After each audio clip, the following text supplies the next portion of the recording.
33절, 34절 두 절 말씀인데요. 우리 같이 읽도록 하겠습니다. 그런즉 너희는 먼저 그의 나라와 그의 의를 구하라. 그러면 이 모든 것을 너희에게 더하시리라. 그러므로 내일 일을 위하여 염려하지 말라. 내일 일은 내일 염려할 것이요 한날 괴로움은 그날로 족하니라. 아멘. 아더 랭크라고 하는 영국의 한 실업가가 사업을 하면서 고민이 많았습니다. 걱정이 많고 염려가 많고 늘 불안했습니다. 그래서 이 어떻게 하면 염려에서 좀 벗어날 수 있을까? 어떻게 하면 좀 걱정 안 하고 살 수 있을까? 그런 생각을 하다가 이제 이런 결정을 내립니다. 내가 매주 수요일을 염려의 날 이렇게 정해서 걱정거리, 일주일 동안의 모든 걱정거리를 날짜와 내용을 적어서 염려 상자에 이렇게 매일 이렇게 넣자, 이렇게 했다고 합니다. 어느 날 이제 그 상자 속에 있는 메모들을, 염려를 적은 내용이겠죠. 그런 것들을 이렇게 하나하나 이렇게 보게 되었는데, 수요일 날 염려의 날 염려 상자에 나름대로 좀 심각하게 적어서 넣었던 그 근심거리, 걱정거리가 일정한 시간이 지나고 난 다음에 그 상자에, 염려 상자에 있는 염려를 적었던 종이들을 하나하나 이렇게 넘겨보니까 웃음이 나더라는 거죠. 웃음이 나더라는 거죠.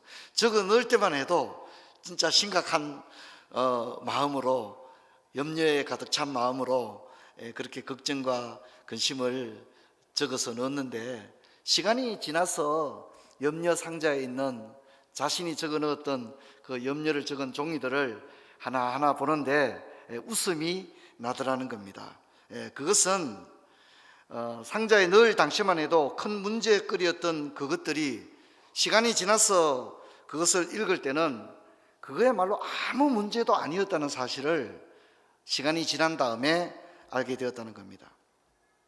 미국의 한 심리학 연구 그룹에서 인간의 염려에 대한 조사를 했다고 합니다. 무엇을 염려하고 있는지 파악을 해서 조사를 해보니까 사람들의 염려들 가운데 40%는 실제로 일어날 수 없는 염려를 하고 있다고 합니다.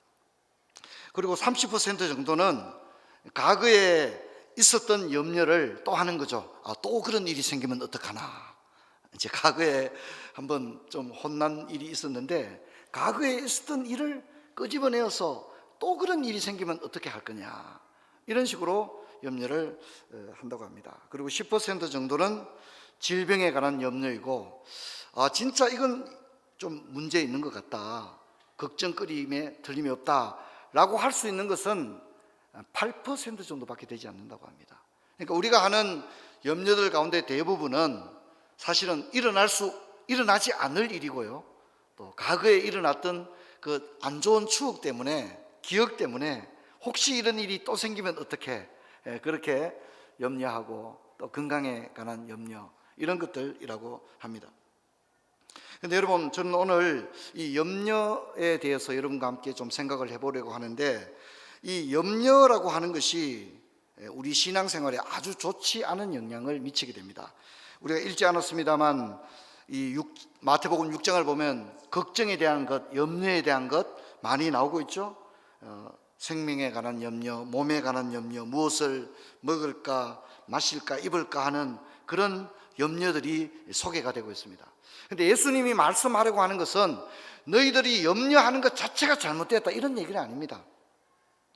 여러분, 우리가 염려가 없을 수가 없죠. 우리가 불완전한 존재니까 염려 없는 삶을 살 수가 없고, 염려하는 것 자체가 잘못은 아니라는 겁니다. 왜냐하면 어떤 누구도 걱정으로부터 자유로울 수 있는 사람은 없죠. 무엇을 입을까 마실까, 그거 걱정하지 않아도 될 수 있는 그런 사람은 아무도 없는 것입니다.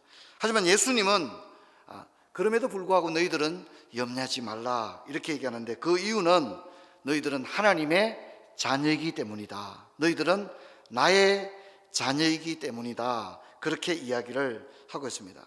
여러분, 하나님은 우리의 아버지신데 그건 이름뿐인 아버지가 아니라 그분은 실제의 아버지시고 신실하신 아버지신 줄 믿습니다. 너희 부모는 너를 버릴지라도 나 여호와는 너희를 버리지 않겠노라 하셨던 그 하나님 아버지십니다. 그 하나님 아버지는 우리를 보호하시고 우리의 모든 것을 공급해 주시고 하나님 자신의 것을 우리에게 주시고 우리가 기도하는 것보다 더 넘치도록 우리에게 주시는 줄로 믿습니다. 그런 하나님 아버지시기 때문입니다. 뿐만 아니라 하나님은 우리만 돌보는 게 아니라 들의 백합화들도 하늘을 나는 새들도 먹이시는 분이신데, 하나님께서 백합화도 새도 먹이는데 나의 사랑하는 자녀들을 어떻게 못 본 채 하겠느냐, 그렇게 이야기를 하고 계십니다. 그래서 염려는 자상하시고 공급자가 되시고 자비로우신 하나님 아버지를 잊어버릴 때 찾아옵니다. 그래서 염려는 대표적인 불신앙의 모습입니다. 여러분, 이스라엘의 불신앙도 다 염려 때문에 시작합니다. 그들이 바알과 아스토롯을 섬기는 것은 걱정과 염려 때문이었습니다. 그들은 여호와 하나님 한 분만 믿는 것 가지고는 안심이 안 됐습니다. 야, 여호와만 가지고 우리가 되겠나? 우리가 신이 좀 더 있으면 좋겠다. 전쟁의 신인 여호와 말고도 농사와 풍요의 신인 바알과 아스토롯도 우리가 좀 섬겨야 되겠다. 하나님 한 분만으로 신뢰하지 못했기 때문에 다른 많은 신들을 음란하듯 섬기게 된 것입니다. 그래서 성경은 염려에 대해서 어떻게 평가를 하고 있느냐면, 염려는 두 주인을 섬기는 것이다, 그렇게 이야기를 합니다. 염려를 한다는 것은 하나님 한 분으로 만족하지 않기 때문에 이스라엘이 바알과 아스타롯을 섬겼듯이 여전히 내가 염려 가운데 있게 되면, 하나님이 계심에도 불구하고 여전히 내가 염려를 하게 된다는 것은 결국은 우상 숭배로 나가게 되는, 우상 숭배와 다를 바 없는, 여호와 하나님도 섬기고 하나님 외에 다른 살 길들을 의지하고 붙들 수 있는 것들을 많이 가지게 되는 그런 문제가 되는 겁니다. 두 주인을 섬기는 것이 되는 것입니다. 또한 염려는 안개 속을 헤매는 것과 같습니다. 누가 염려함으로 그 길을 한 자라도 더 할 수 있느냐, 그렇게 이야기했습니다. 여러분, 우리가 염려한다고 해서 우리가 그 염려로부터 1cm도 벗어날 수 없습니다. 그 길을 한 자나 더 할 수가 없습니다. 걱정하고 있다고 해서 어떤 문제도 달라질 수가 없는 것입니다. 그래서 문제는 이 염려를 우리가 하게 되면 내일을 보지 못하는 문제가 생긴다는 거죠. 염려에 완전히 마비되어서, 염려에 완전히 눈이 멀어서 내일이 보이지 않는 겁니다. 염려를 하게 되면 내일이 보이지 않는 심각한 문제가 생기게 되는 것입니다. 그래서 여러분, 성경을 보면 자꾸 너희는 내일 걱정해라 이런 얘기 안 나오죠, 그죠? 예. 내일 일을 자랑하지 마라, 그렇죠? 예, 그렇게 이야기하죠. 내일 일을 자랑하지 마라, 예, 그렇게 얘기합니다. 여러분, 우리는 마치 내일이 없는 사람처럼 오늘을 살아가는 것이 진짜 기독교 신앙이거든요. 그런데 염려는 내일을 보지 못하는 그런 문제를 가지게 됩니다. 염려 속에 살아가는 사람들은 인생이란 그저 힘겨운 나날들입니다. 그래서 정작에 발휘되어야 할 자신의 장점과 능력은 제대로 발휘해보지 못하고 염려 속에 완전히 모든 것이 마비되어서 자신에게는 엄청난 잠재력이 있음에도 불구하고 그런 것들을 사용하지가 못하는 겁니다. 그래서 염려는 눈을 멀게 하고, 염려는 안개 속을 헤매고, 염려는 자신이 가지고 있는 많은 장점들을 발휘하지 못하게 합니다. 그래서 오늘의 포로가 되고 현실의 노예가 되는 것입니다. 여러분, 이런 것은 우리 모두가 한 번쯤 다 경험해 본 그런 문제일 것이다 생각합니다. 그래서 이 염려는요, 신앙생활 자체를 파괴해버립니다. 염려 속에 있게 되면 신앙생활 자체가 완전히 파괴당해 버립니다. 염려는 기도도 예배도 찬송도 봉사도 다 허망하고 부질 없는 것처럼 느껴지게 됩니다. 너무 걱정에 염려에 사로잡혀 있으면 아유, 기도해봤자 못해, 아유, 뭐 찬양대 하면 못해. 아이고, 제자 훈련 받으면 못해. 예, 그렇게 되는 것입니다. 그래서 염려의 마지막 종착점은 다 필요 없어. 괜한 고생만 하는 거야. 그래서 신앙생활도 아무런 의미가 없게 느껴지게 만드는 거죠. 인생을 완전히 파멸로 끌고 가요. 그래서 여러분, 염려를 방치하지 않게 되기를 주의 이름으로 축원합니다. 염려를 떨쳐버려야 되고, 염려를 즉시 염려로부터 스스로 빨리 분리되어야만 합니다. 제가 제 인생에 가장 힘들었던, 제가 한 번도 경험해 보지 못했고 뭐 지금도 경험이 부족하지만 진짜, 야, 나 어쩌면 좋아, 진짜 나 어쩌면 좋아, 그랬던 때가 있었습니다. 결혼하고, 제가 1994년도에 결혼하고 1996년도에 교회를 개척했습니다. 사회 경험이 전혀 없습니다.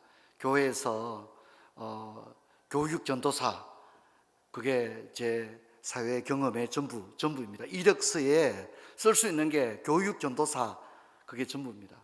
그리고 저는 아직 신대원 다니고 있었습니다. 근데 이제 교회를 개척했죠. 94년도에 교회를 개척했고 신대원 3학년이었습니다. 95년도는 강도사 고치를 치고 96년도에 개척하고 97년도에 강도사 고치 치고, 그도 이제 그렇게 이제 교회를 신혼방에서 개척을 했는데 문제는 이제 98년도에 IMF가 오게 되었습니다. 그래서 이제 제가 한 번도 경험해 보지 못한 심각한 상황을 맞게 되었습니다. 예배당이 있던 그 건물이 경매에 넘어가게 되었습니다.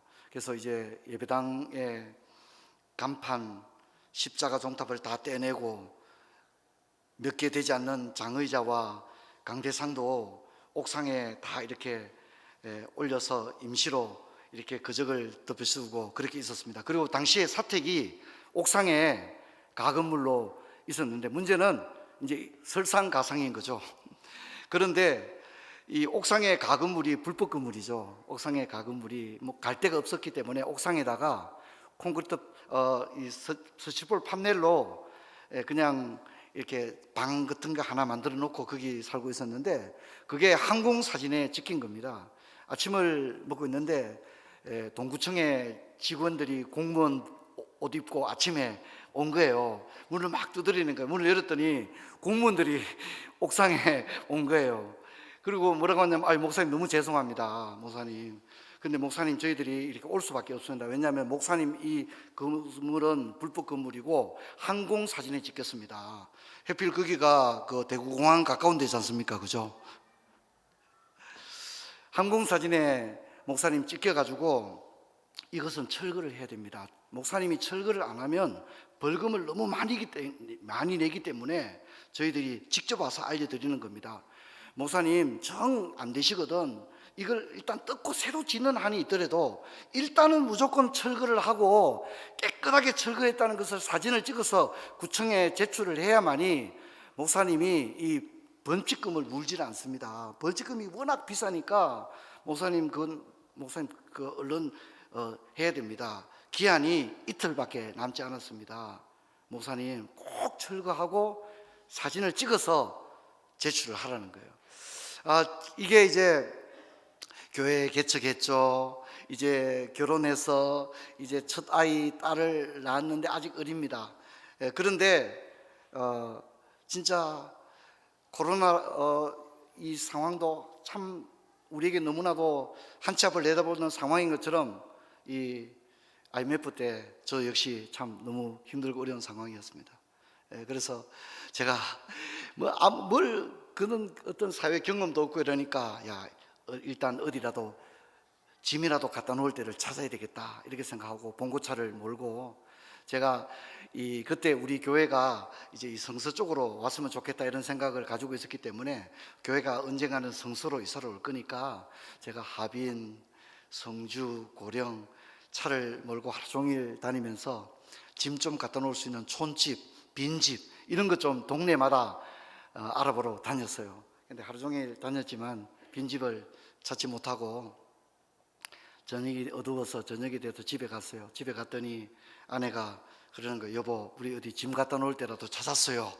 라고 묻는데 제가 못 찾았다고 그렇게 얘기하고, 이제 내일은 우리가 이 집을 뜯어야 될 것 같다고, 조만노 장로님한테 퇴근할 때 와서 집을 뜯도록 하자고.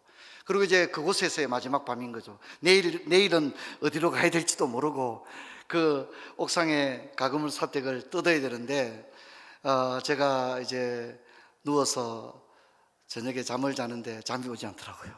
그리고 참 너무 눈물이 나더라고요.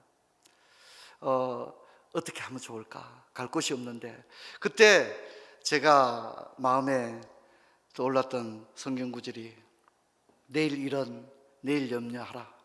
한날 괴로움은 그날의 족하니라 하는 말씀이었습니다. 그날 밤에 내가 걱정한다고 해서 달라질 수 있는 일은 없었죠. 내일 일은 내일 염려해야 되겠다. 내가 자고 나서 내일 아침부터 또 무슨 방법을 찾아봐야 되겠다. 한날 괴로움은 그날의 족하니라. 여러분, 우리가 살아가다가 앞이 캄캄한 일을 만나고 어떻게 내 인생에 이런 일이 일어날까? 이런 일들이 우리 가운데 있을 수 있습니다. 하지만 여러분, 이런 염려가 우리의 비전을 가로막고 신앙생활까지도 완전히 파괴할 수 있다는 사실을 기억해야 됩니다. 여러분, 염려의 순간에 우리가 희망스러운 것이 우리에게 없을 수 있습니다. 하지만 우리가 마지막으로 바라봐야 될 대상은 자비하신 하나님이신 줄로 믿습니다. 하나님을 신뢰하기를 주의 이름으로 축원합니다. 한번 따라합시다. 염려할 것인가? 신뢰할 것인가? 여러분, 염려 가운데 있다면 여러분, 그 염려가 해결되지 않을 수는 있겠죠. 문제가 달라진 게 없으니까. 하지만 방향을 다르게 바꾸어 보시기 바랍니다. 그 염려 가운데 머물지 말고 약속하신 하나님을 신뢰하시기를 바랍니다. 그래서 여러분, 저는 여러분에게 차원이 다른 신앙생활을 하라고 말씀을 드리고 있었습니다. 그런즉 너희는 먼저 그의 나라와 그의 의를 구하라. 그리하면 이 모든 것을 너희에게 더하시리라. 그렇게 이야기를 하고 있습니다. 사랑하는 성도 여러분, 예수님께서 오늘 여러분을 향해 이렇게 말합니다. 너희들은 소중하단다. 무엇을 먹을까 입을까 염려한 나머지 너희가 내일을 바라보지 못할까 걱정이구나. 염려가 많겠지. 그러나 사랑하는 아들아, 사랑하는 딸아, 나는 내가 창조한 그 빈들의 백합화도 최선을 다해 돌본단다. 하물며 너희들까 보냐. 나는 네가 염려하는 것들을 잘 알고 있단다. 내가 들의 백합화를 입히는 것처럼 나는 너를 돌보고 있단다. 그리고 너는 지금 염려의 차원에서 한 단계 더 높은 차원의 인생을 살았으면 좋겠다. 내가 언제나 너와 함께하니 두려워하지 말아라. 그리고 너는 이제 어깨를 당당히 펴고 앞을 바라봐라. 그리고 너는 하나님의 나라와 하나님의 의를 이루는 삶을 살도록 해라. 사람들이 너를 보고 과연 하나님은 살아계시겠구나 그런 말을 하도록 내가 만들어주겠다. 할렐루야. 여러분, 염려의 순간에 하나님을 믿는 우리가 염려에 붙잡혀 있는다면 그것은 진짜 어울리지 않는 일인 것입니다. 여러분, 2023년에도 우리에게 왜 걱정이 없겠습니까? 염려가 없겠습니까? 우리에게 사실 달라진 건 없겠죠. 하지만 계속해서 염려 속에 머물지 마시고 여러분, 하나님을 신뢰하는 편을 선택하시기를 주의 이름으로 축원합니다.